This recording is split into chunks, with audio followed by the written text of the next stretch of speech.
You are welcome here, among the low voices of the river, where each breath arrives as softly as a papyrus boat drifting past. Let your shoulders sink. Let your eyes grow heavy.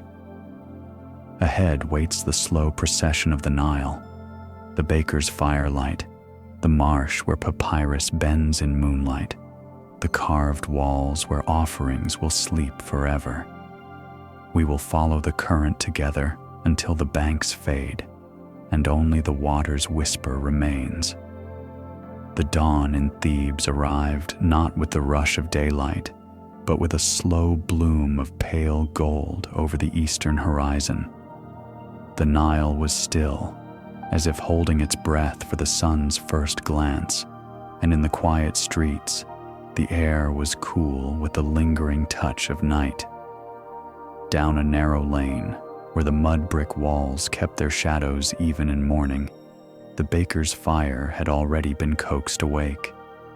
Its glow, deep and amber, pulsed faintly through a doorway, a heartbeat in the darkness.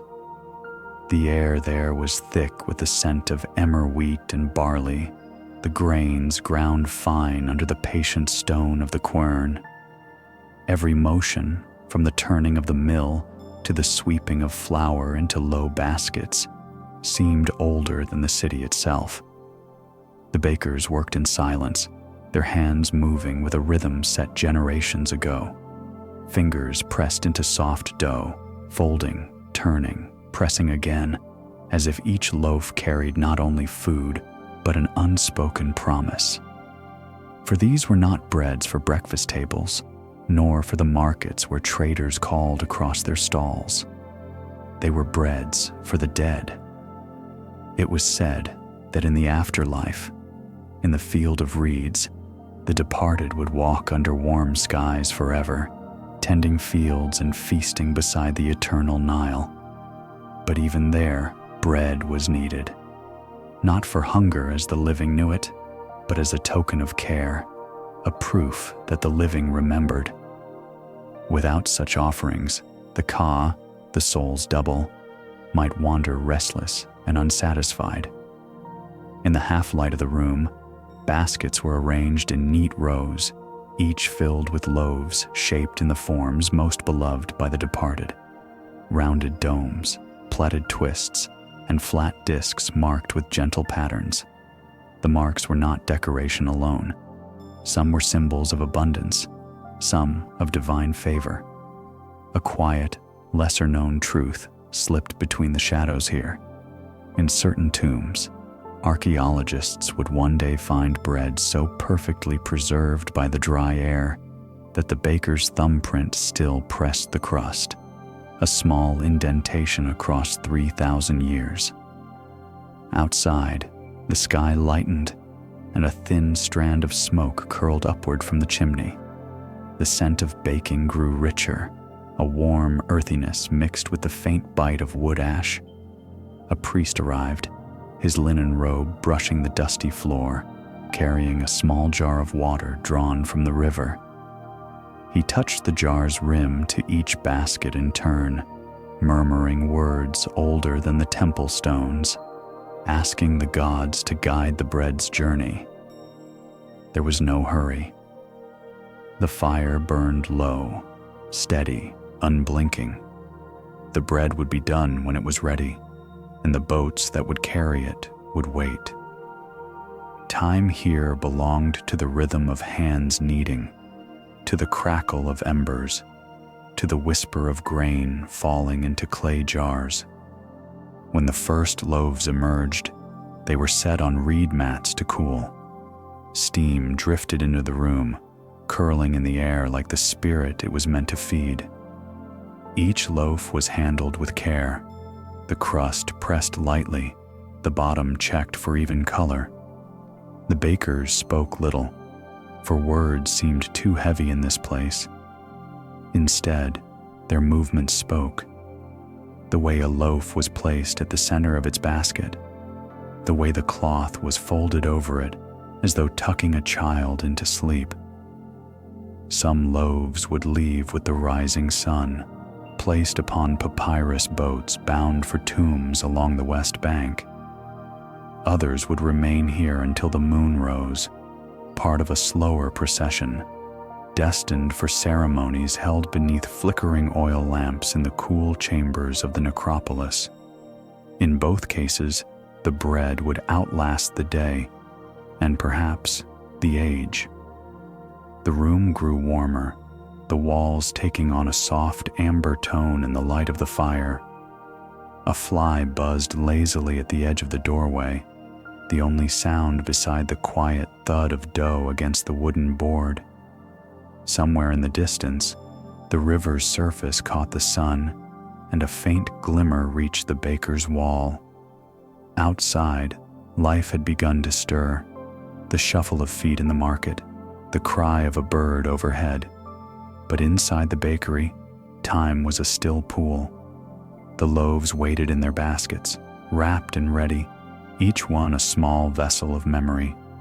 Soon, they would travel beyond the city's edge, past the green fields, to the dry land where the dead lay waiting. The bakers moved slowly now, their work nearly done. The last embers sighed in the oven's belly. A soft cloth was drawn over the final basket, and in that moment, it seemed the room itself exhaled, a release into quiet. Beyond the doorway, the light was already shifting, the day opening itself like a scroll.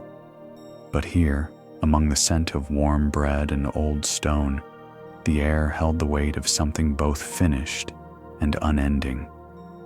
And somewhere, far away yet close enough to feel, the river carried the first boats north. Before the day could spill its gold across the fields, the marshland lay under the quiet silver of the moon.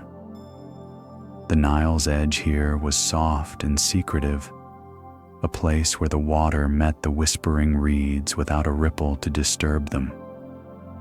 The air was cool enough to carry the faint sweetness of night-blooming lotus, mingled with the deeper green scent of papyrus standing tall in the shallows. Along a narrow bank, a line of men moved in silence. They walked barefoot in the mud, their steps slow, their shadows long in the moonlight. Each carried a curved blade, its edge catching the pale light as they stooped to cut the stalks. The sound was delicate, a hushed slicing, followed by the gentle swish as each stem fell and was gathered. The papyrus plant was more than a material. It was a lifeline of Egypt. Its stalks gave not only writing sheets, but mats, rope, sandals, and, on nights like this, the small ceremonial boats that would carry offerings across the river of the living to the river of the dead. In the afterlife, the field of reeds mirrored these same marshes, and so, to cut papyrus by moonlight was to step between the world as it was and the world as it would be forever. One man paused, holding a stalk still beaded with drops of river water. He brushed the moisture away with the flat of his hand, then bound it with others using a thin strip of softened fiber. Bundle after bundle was made, each tied just tightly enough to keep the stalks aligned, but never to crush them. The moon hung low over the water, its reflection unbroken save for the slow drift of a crocodile far downstream. The cutters did not look toward it. They knew its place, and it knew theirs. The night around them was patient, no wind, no insects stirring, only the steady rhythm of the harvest. There was a quiet, half-forgotten truth in this work. Papyrus stalks taken in the dark were thought to dry more evenly, their fibers less prone to curling under the sun. For boats meant to bear sacred bread, perfection was not vanity, it was duty. A flaw in the craft could mar the offering's passage. From the higher ground, a small fire burned in a clay bowl, giving enough light for the workers to bind their finished bundles. The flames swayed with each passing breeze, though the air seemed still in the marsh below. Shadows leaned and straightened in the flicker, as if bowing in time to a song no one spoke aloud. The bundles were carried to the water's edge and laid across wooden frames, where they would wait until morning for shaping. The stalks would be split, their pith removed, and the outer skin softened in the sun before they were bent into the gentle curve of a boat's hull. Above the eastern horizon, the first faint color of dawn began to seep through. Not yet gold, but a pale wash of gray-blue, pushing the stars back toward the west. The cutters worked a little faster now, for daylight would soon claim the marsh. The final bundles were lifted, the blades wiped clean and slipped into linen wraps. From somewhere beyond the reeds, the call of a water bird rose, low, almost mournful, and the men turned toward home. Their footprints in the mud were already filling with the seep of river water, erasing the night's path before the sun could find it. Behind them, the papyrus still standing rustled faintly, as though speaking to the cut stalks resting on the shore. In a few days, those stalks would glide across the river, bearing baskets of bread wrapped in linen. The marsh would watch them leave, as it had for centuries, without a change in its own quiet breath. The moon, now pale against the lightening sky, drifted lower until it touched the horizon. And in that soft exchange between night and day, the papyrus cutters disappeared into the waking city, leaving only the scent of green stalks and cool water behind. Morning gathered slowly along the Nile, its first light spilling over the eastern hills like a soft cloth unrolling. The water caught the pale gold and turned it into something even quieter, a muted shimmer that seemed to move without effort. At a small inlet, a boat waited, its hull, made of freshly cut papyrus bound in tight cords, swelled slightly where the stalks had been bent to shape. On its flat deck sat baskets of bread wrapped in linen, each marked with the sign of the baker's hand. The air here was still cool, carrying the scent of damp reeds and a faint trace of wood smoke from the bakeries upstream. Two boatmen stood in silence, their oars resting across the gunwales. One knelt to check the lashings that held the baskets, making sure nothing could shift. This was not cargo for trade or feast. It was an offering, and its journey was as much ritual as it was travel. When the sun had cleared the first palm fronds along the bank, they pushed away from the shore. The papyrus hull whispered as it parted the water, and the current took hold, drawing the vessel north. The Nile's voice here was low, the faint slap of water against the boat's side, the soft groan of cordage under weight. Along the bank, fishermen stood waist-deep in the shallows, their nets spread like pale wings before they cast them wide. They did not call out to the passing boat, but their eyes followed it. Everyone knew where such baskets were bound. The land slipped by in layers, narrow strips of farmland, dark with silt, clusters of palms swaying gently, the pale rise of desert beyond. Sometimes the boat passed a cluster of mud brick houses where the morning's bread baked in clay ovens set in the open air. Other times, only the reeds watched. A white ibis lifted from the water's edge, its wings bright in the sunlight, and glided ahead of the boat for a time before vanishing behind a bend. In its absence, the air felt even stiller, the current even slower. The river was not in a hurry. It knew every curve and sandbar between here and the place where the bread would be laid to rest. There was an old belief that the Nile's current was the same in both worlds, here and in the afterlife, and that a boat on one side might have a twin moving on the other. The thought sat quietly in the minds of the boatmen as they drifted, the oars sometimes touching the water, sometimes resting still. Midway through the journey, the current narrowed and quickened slightly. The sound changed, a hushed rush, like wind moving through palm leaves. The basket shifted almost imperceptibly, their weight reminding the boatmen of the bread's purpose.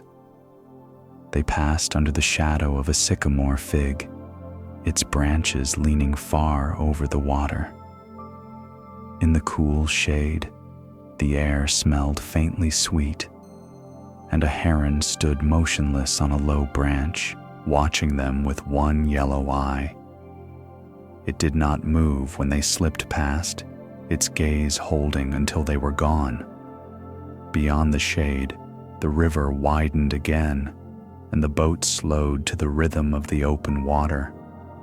The west bank now showed the faint rise of hills, the land of the necropolis, where the tombs cut into stone waited unseen. Between the water and those hills lay a stretch of green fields, dotted with workers bent over the harvest, their linen garments moving faintly in the breeze. The sun climbed higher, softening the edges of the world in a haze of warmth. The boatmen rowed a little more now, guiding the vessel toward the far bank. The current's song grew lower again, its voice slowing as if it too approached the place of ending. In time, the boat touched the shallows. The oars were drawn in, and the men stood in the stillness that followed. The baskets of bread rested untouched, their linen wraps holding the scent of grain and smoke. The journey across the living river was complete. Somewhere beyond the fields, stone steps led into shadow. The bread would soon follow them. The riverbank, where the boat had landed, opened into a narrow path leading toward the market. The air here shifted from the still coolness of the water to a warmer, living breath, filled with scents that mingled and folded over one another like threads in a woven cloth. At the edge of the path, a woman sat cross-legged beside a basket of onions, their papery skins catching the light in shades of gold and rust. Her voice was soft as she greeted a passerby, the sound barely rising above the hum of the morning. Beyond her, another woman laid out dried fish on a reed mat, arranging them in neat rows so that each silver flank caught the sun. The market was not loud. It moved like the Nile, steady, unhurried, each moment flowing into the next. The shuffle of feet across packed earth, the rustle of baskets set down and lifted again, the low murmur of barter. These sounds made a rhythm that had been the same for centuries. In the shade of a sycamore, a potter sat at his wheel, its wooden disc spinning with the push of his foot. His hands shaped the clay slowly, drawing it upward into the form of a small jar. The surface gleamed with the slip he brushed over it, readying it for the kiln. These jars, he knew, would carry oil or beer, perhaps even be placed beside bread in a tomb. The air held a warmth edged with the sweetness of dates piled high on a woven tray. Their skins, wrinkled and deep brown, glistened in the sun. Near them, a scribe sat on a low stool with a strip of papyrus across his knees. His reed pen moved steadily, recording a list in dark, deliberate strokes, a tally of grain exchanged for jars of honey. A few steps away, a basket of fresh flatbreads rested on a cloth. The smell of them, warm, slightly smoky from the oven, drifted across the market. A child passed by, lingering near the bread before being gently steered onward by his mother. Through it all, the funeral boat's arrival had gone largely unremarked, though its presence was felt in quiet glances. Those who noticed the men carrying the linen-wrapped baskets knew their destination. Such processions were not rare, but they were never ordinary. At the market's far edge, near where the path turned again toward the necropolis, a man sold small bundles of myrrh and frankincense. He worked with care, tying each packet with a strand of palm fiber. When the wind shifted, the resin's resinous sweetness curled through the air, blending with the sharper scent of fresh-cut herbs from the next stall. Life and death brushed against each other here without ceremony. A loaf of bread might be bought for supper in one breath and offered to a tomb in the next. A jar might hold oil for a family's lamp or for a flame that would burn in the darkness of eternity. The sun climbed higher, flattening shadows and brightening the edges of every woven basket, every pottery jar. In that light, the colors deepened, the greens of vegetables, the ochres of clay, the whites and creams of linen. The hum of the market did not grow louder. It simply settled deeper, as if it too understood that the day was long and there was no need to hurry. Somewhere nearby, the boatmen had begun walking again, their baskets balanced against their hips. They passed beyond the edge of the market, the sound of trade fading behind them, and stepped onto the path that led toward the stone steps of the necropolis. The market remained, its quiet pulse continuing, as the offering loaves moved away, carrying their silent purpose into the realm of shadow. Beyond the last stall of the market, the path narrowed, its edges flanked by low stone walls that had felt centuries of passing feet. The sound of trade faded behind the boatmen, replaced by the dry hush of wind brushing over sand. Ahead, the west bank rose in a gradual slope, leading toward the land the living visited, but never stayed. The necropolis began without announcement. No gates, no carved signs, only the first shadowed opening in the rock, cut centuries ago. The air here shifted. It was cooler, still, touched by the faint mineral scent of limestone. The light of the morning sun did not reach into these places. The men carrying the baskets moved with practiced care, their steps measured. Before them lay the stone steps, worn smooth in the center from generations of descent. They had been carved directly into the slope, each one leading downward into the earth's cool breath. As they stepped onto the first, the temperature dropped almost at once. The walls here bore the marks of tools long gone, the grooves and ridges from chisels and mallets wielded by hands now dust. In some places, faint traces of paint clung stubbornly to the stone, a ghost of bright scenes once meant to catch the eye of the gods. Deeper they went, the baskets held steady. The air grew denser, filled with the faint, sweet trace of myrrh left by earlier offerings. Their footsteps echoed in the enclosed space, each sound overlapping until it was impossible to tell one from another.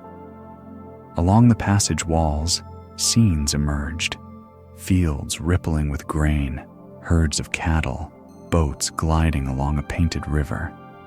Every figure was poised mid-task, sowing seed, pulling nets, carrying jars. They were not portraits of a past life, but instructions for the next.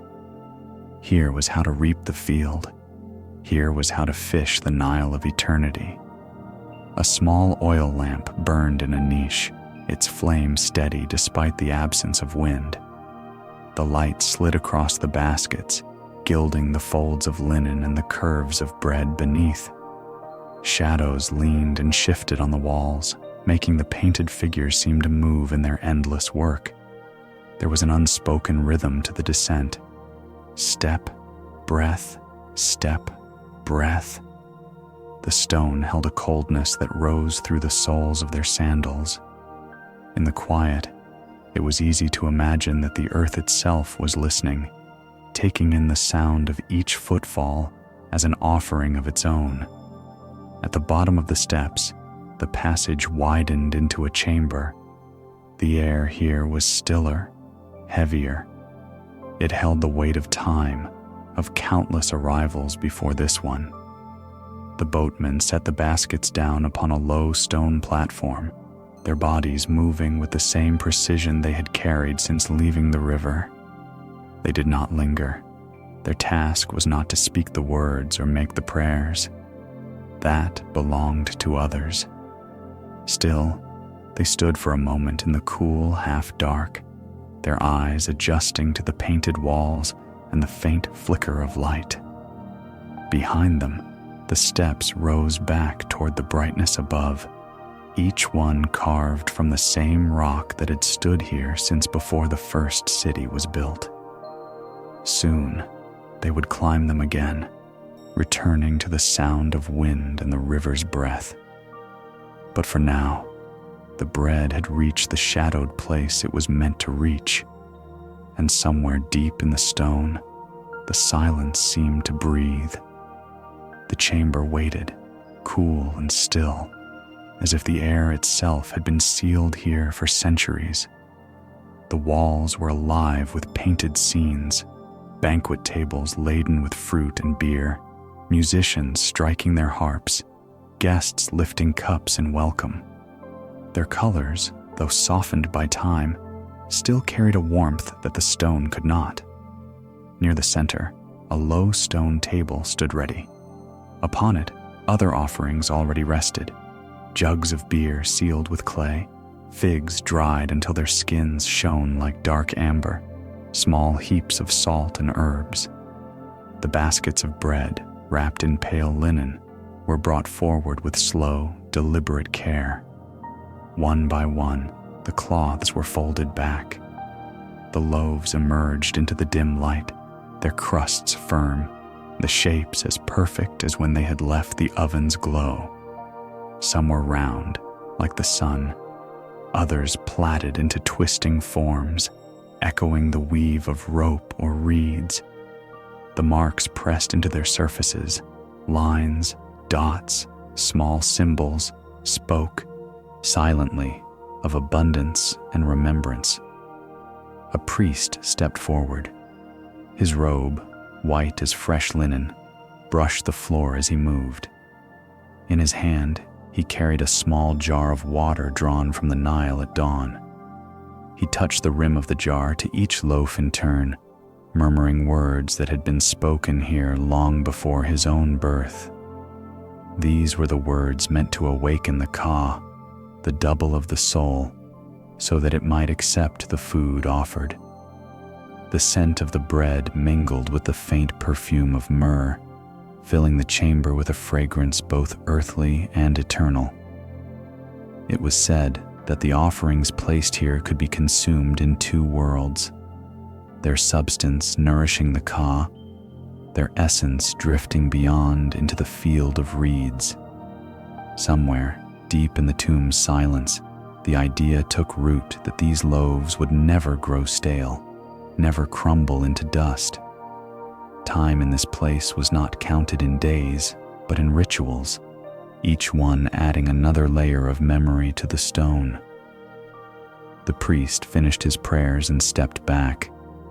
The baskets were left open, the bread arranged so that the painted eyes on the walls, the ones meant for the gods, could see them clearly. In the flicker of the oil lamp, the loaves seemed almost to glow, their pale crusts holding the last warmth of the morning. Outside, unseen, the sun had already climbed higher, flooding the riverbank with light. But inside, there was no rush, no change. The bread now belonged to another rhythm, one that moved as slowly as the stone's own breath. The men who had carried the baskets stood for a final moment. They did not speak. There was nothing to add to the silence that wrapped the chamber. Then they turned, their steps soft against the floor, and began the walk back toward the rising steps. The priest remained, his shadow long against the painted wall. He would tend the flame of the oil lamp a while longer, letting it keep company with the offerings until it too was allowed to fade. Somewhere beyond the chamber, the slow pulse of the Nile went on, and in this place, the bread lay waiting, untouched, yet already consumed in the way the ancients had always understood. The walls of the tomb were not silent, though no voice spoke. The stone carried its own language, lines and colors drawn in a time when the Nile itself seemed younger. By the light of a single oil lamp, the river appeared here in miniature, a ribbon of blue-green winding across the plaster, alive with boats and birds, fish and flowers. A heron, long-legged and patient, stood painted at the water's edge. Above it, reeds swayed in an invisible breeze, their stalks bending with the grace of calligraphy. Between the reeds, a papyrus skiff glided past, the oars dipping into a painted current. The man at its helm looked ahead with a steady gaze, not merely across the river, but into the long horizon of eternity. Each carving, each brushstroke had been chosen with care. It was not enough to remember the river. It had to be present here, so that the Ka could walk along its banks in the afterlife. The tilapia and perch carved in the stone would swim forever, their scales catching the light of a lamp just as they once caught the sun. Lotus flowers opened in perpetual bloom, their petals still carrying the ghost of blue and white pigment. One detail, small and easily missed, sat near the lower edge of the wall. A series of short lines and dots etched into the stone beside a boat. It was not decoration, but record. A tally of offerings once delivered by the river. Centuries later, when dust would bury this chamber and its name would fade from living memory, those marks would remain as evidence that a journey had been made and made again, for as long as the Nile kept flowing. The priest's shadow passed slowly over the wall as he tended the oil lamp. Its light rippled across the painted water, giving the illusion that the current still moved. For a moment, it seemed the birds might take flight, the boats might slip from the plaster into the air. In the stillness, the river's carved form became more than memory. It was a promise. The same promise carried in baskets of bread, in jars of beer, in all the offerings placed here, that nothing given to the dead was truly lost, but carried forward into the unending journey. The lamp's flame bent low, then rose again, flickering as if stirred by a breeze that did not touch the living. And in the wavering light, the painted Nile flowed on, unbroken, toward a horizon without end. At the river's edge, the boats did not move. Their papyrus hulls, bound tight with twine and polished by water's touch, rested against the bank as if they had always been there and always would be. The morning mist clung low to the Nile, softening every line until the boats seemed less like vessels and more like thoughts, waiting to be set free. A single oar lay across the nearest skiff, its handle worn smooth where many hands had held it. The air smelled faintly of wet reed and silt, mingled with the distant smoke of a morning fire. Somewhere upstream, the faint slap of water against stone marked the rhythm of the current, though here, near the shore, the surface lay still enough to mirror the pale sky. Each boat had its purpose, its waiting already measured. Some were meant for the living, for ferrymen crossing from the market to the fields. Others, quieter, were meant for a different passage. In their bellies lay baskets covered in linen, jars sealed with clay, small bundles of lotus stems tied together at the base. Bread baked in the city that morning now lay here, its scent barely lingering, waiting to travel westward, to the bank where the sun descended and the dead were said to awaken. A small heron stepped into the shallows, its reflection trembling on the surface. It paused, watching, then dipped its beak into the water, pulling free a silver flash of fish. In that brief ripple, the waiting boats seemed almost to stir, their shadows stretching and folding back into themselves. An old ferryman sat on a low stone nearby, his posture still as the boat's. He had rowed this crossing for many years, perhaps more than he could count. When he looked at the papyrus vessels, his gaze softened, not with sadness, but with recognition. He knew the work they were about to do, the gentle weight they would carry, the silence they would leave behind. In the water, a soft movement began. Not the current, but the slow turning of one skiff as it shifted with the breath of the morning air. Its bow pointed toward the west, toward the golden cliffs and the hidden tombs beyond. The ferryman rose, his steps unhurried. He touched the boat's side with the back of his hand, a gesture not of inspection, but of blessing. There was no call, no signal to begin. The boats would leave when the river allowed, when the moment unfolded in its own time. For now, they stayed in their place, between journey and shore, between offering and rest. The mist began to lift, curling away into the warmth of the sun. The water's surface deepened from gray to green, showing the faint lines of the current beneath. But the stillness of the boats remained, a stillness that did not belong to the living clock of the city behind them. Somewhere far away, a temple drum sounded, a low, steady note that seemed to sink into the river's heart. The ferryman listened, then lowered himself into the boat. He did not push away. He simply waited, his oar resting against the side, his eyes on the western shore. And in that space between sound and silence, between departure and arrival, the still boats waited, as they had for generations, and as they would long after the day was gone. The western cliffs rose like a wall of sunlit stone, their faces carved by wind and time. Here, the air was different, warmer, drier, carrying the faint scent of dust and salt. The Nile's green edge ended suddenly at the foot of the desert, as if life had drawn a line and stepped back. The path to the tombs was quiet. No footsteps echoed, no tools struck stone. Those labors had ended long ago. The offerings arrived in silence, carried in baskets and jars, their weight light compared to the meaning they bore. Bread, still faintly scented from the morning ovens, rested beneath folded linen. Jars of beer, sealed with clay, cooled in the shadow of the cliff.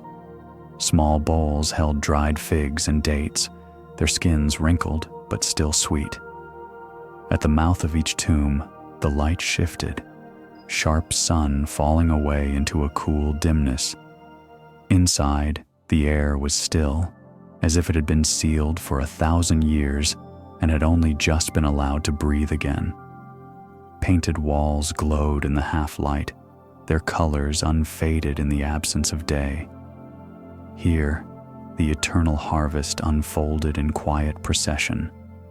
Painted farmers bent to their work, fishermen cast their nets, women baked bread in clay ovens, a life without end, captured in pigment and stone.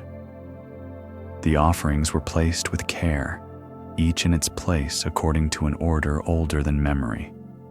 Bread nearest to the false door, where the ka might pass through. Beer to one side, fruits to the other. Lotus flowers at the center, their stems curling where the water had begun to fade from them. A lesser-known truth whispered in these chambers. Some offerings were never meant to be eaten, not even in the afterlife. They were symbols, tokens, the very idea of sustenance. A painted loaf could be as potent to the soul as a real one, provided the right words had been spoken over it. Thus, the tomb walls themselves were feasts, eternal, unspoiled, beyond the reach of decay. The priests spoke in low tones, the words carrying no urgency, only steady reverence. Each sound seemed to hang in the cool air before settling into the stone. The ferryman had left his boat below, but lingered in the shadows of the entrance, his eyes adjusting to the painted dusk. Somewhere deep within, the silence became so complete that it seemed the stone itself might be listening. Here, the offerings would remain untouched by time's breath. The world outside might change, floods might swell and recede, markets might rise and fall, but here, within the tomb, the bread would not crumble, the beer would not sour, the flowers would never fully wither. The priests withdrew slowly, their steps retracing the path to the sunlight. The ferryman followed, pausing once at the threshold. Behind him, the cool air of the tomb seemed to pull gently at his robe, as though asking him to linger. But he stepped forward into the light, leaving the offerings to their rest. The cliffs caught the sun again, gold deepening toward amber as the day leaned toward its close. Far below, the river shimmered in its slow passage, carrying with it the quiet knowledge of what it had brought here and what it had left behind. And deep within the stone, the offerings slept. They would not wake. They did not need to. Evening gathered slowly, as if reluctant to touch the water. The Nile lay in a hush of fading gold, its surface folding light into shadow. Palm fronds swayed in the mild wind, their movements so unhurried they might have been part of the river's own breathing. Along the eastern bank, the last boats of the day drifted homeward. Oars dipped in quiet rhythm, sending ripples that spread and softened, their edges dissolving into the current. The voices on board were low, words carrying just far enough to meet the water before they faded. The ferryman's craft rested at the edge of the reed beds. It was empty now, save for the soft impression where baskets had been laid earlier in the day. The scent of bread had gone, leaving only the faint aroma of river mud and papyrus. He leaned on the worn curve of his pole, watching the slow curl of current around a half-submerged log. Somewhere upriver, a fisherman's lantern glimmered, a small, wandering star. Its light wavered in the ripples, breaking and reforming with each breath of the wind. Beyond that, the desert had already taken the sky, filling it with the first cool darkness of night. The Nile carried many things: the silt that fed the fields, the voices of traders, the songs of oarsmen. But it also carried memory. It remembered the weight of papyrus boats heavy with offerings. It remembered the prayers spoken over jars of beer and baskets of figs. It remembered the scent of new bread in the dawn and the hush of tombs receiving their gifts. In its long curve through the valley, the river had seen seasons turn like the slow unfurling of lotus petals. It had felt the press of floodwaters, the kiss of drought, the silver stir of fish beneath its skin. And always, it had returned, Not the same water, but the same path, the same ancient whisper. Night settled more fully now. The last streak of daylight faded from the western cliffs, leaving them in a soft, purple shadow. The ferryman pushed his boat gently into the current. The pole slid through the water with a sound like silk against wood. The river did not hurry. It never had. It wound past fields where farmers had long since gone inside, past temples where oil lamps glowed behind columns, past small villages where dogs barked once and then lay down to sleep. Somewhere ahead, the Nile would meet the sea. But here, in this stretch between life and the land of the dead, it seemed to pause, holding in its depth the memory of all it had carried and all it had taken away. The ferryman's boat drifted until the current itself became the oars. The stars rose higher, their reflections swaying like lanterns on the black water. In the stillness, it was easy to believe that the river was listening, as it had for thousands of years, to the soft weight of offerings, to the prayers carried not in words, but in the quiet act of sending something into the dark. And if the Nile could speak, perhaps it would have said nothing at all, only kept flowing, as it always had, as it always would. And so the Nile drifts on, carrying bread, prayers, and the quiet weight of memory. May its waters guide your dreams tonight. Are your eyes already heavy, ready to drift with the river into a gentle sleep?